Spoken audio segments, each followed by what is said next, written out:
If you're facing the problem where your Grubhub is not working, this might be the only video that you'll ever need to watch on the internet. So let's get straight into the video, shall we? The first thing you might need to do is force close your Grubhub application and try to reopen it.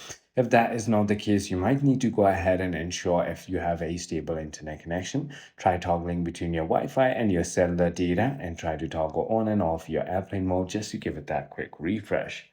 Always ensure that your VPN is turned off, as you can see.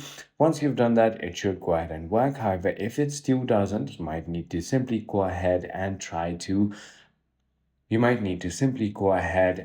to check if there are any updates available. Open your App Store or Play Store, depending on the device you're using, and simply go ahead and search for Grubhub. Once you've done so, all we need to do is simply go ahead and tap on the application. And this is where there's going to be an update button if there are any updates are available.